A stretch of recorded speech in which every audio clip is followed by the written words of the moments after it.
Hello, everyone. Welcome to Chasing a Murder. We are on part three of Nancy Ning, the young lady who went missing on a yoga retreat in Guatemala. Nancy had actually been to that retreat once before. She loved it so much, she decided to return. Her trip was planned from October 14th of 2023, and she would return October 22nd of 2023, but she wouldn't make it past October 19th, the day that she went out on a kayak. They say she never returned. Remember that the parents, they haven't been able to speak with the witnesses who were supposed to have seen her last few moments. She claimed that Nancy wanted to go for a swim and from there drowned. Today, the owners of the company that rented out this kayak to that group of 10 is speaking out. They point out how 8 of them returned back to shore while 2 remained behind, and then later just one of those returning appearing to be distressed. No one in the group was interested in talking to anybody. It was almost like immediately clamming up and like, we're not going to say anything. According to Elaine and Lee Beal, who run Kayak Guatemala, this yoga group of 10 people set out on the water in the morning.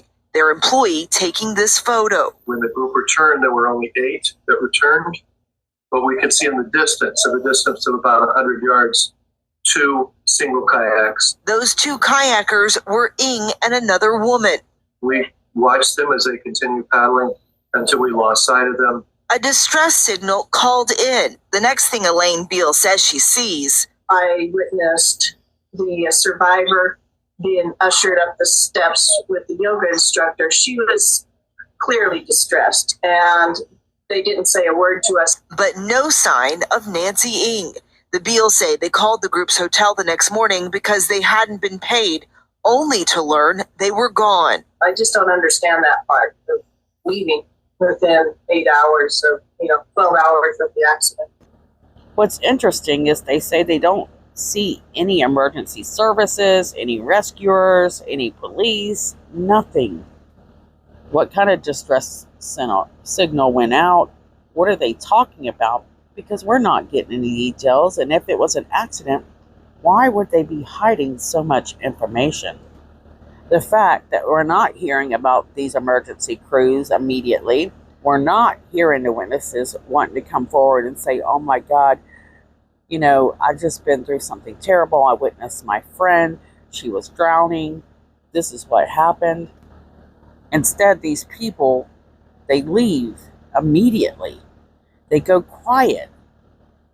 What kind of people are these?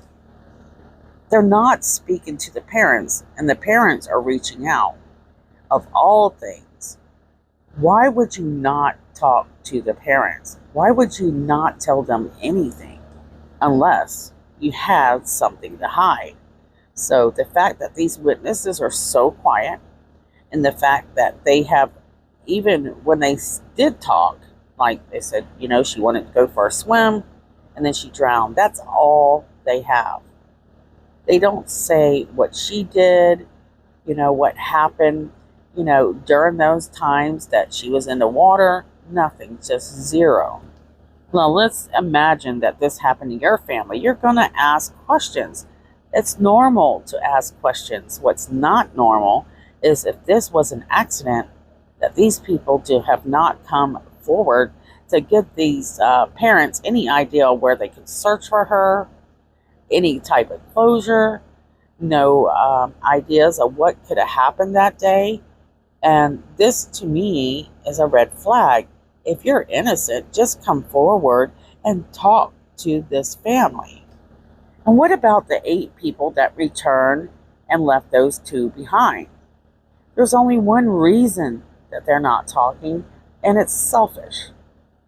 They know that you're supposed to stick together with your group and everybody go out together and everybody return together.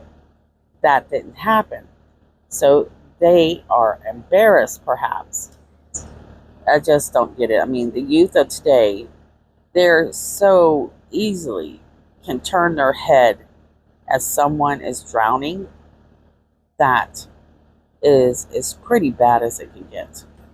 Right now, the witnesses have been shielded, but in the future, as soon as somebody finds out, people are not going to be happy with the fact that they haven't even given their family a moment to ask a few questions. What really happened that day? Was it just an accident? Or was it something more? The family says that their attorney knows something different than what we're learning. We don't know what that is, but I'm sure we'll find out in the future. The fact that Nancy's sister made a comment that she was afraid that this was going to turn into a cold case was quite hurtful, because she knows something we don't. Anyways, share your thoughts below. What do you think really happened this day with Nancy? Do you think the witnesses are acting suspiciously?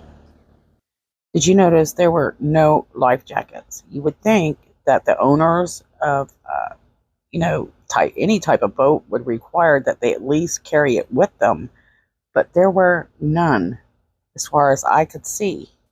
Another question that I have is she a good swimmer?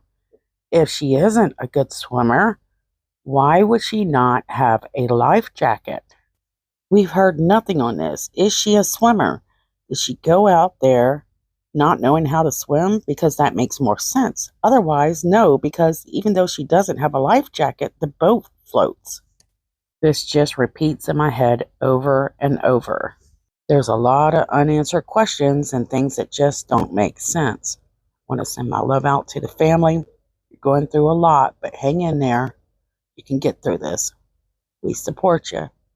And I'll see you guys soon.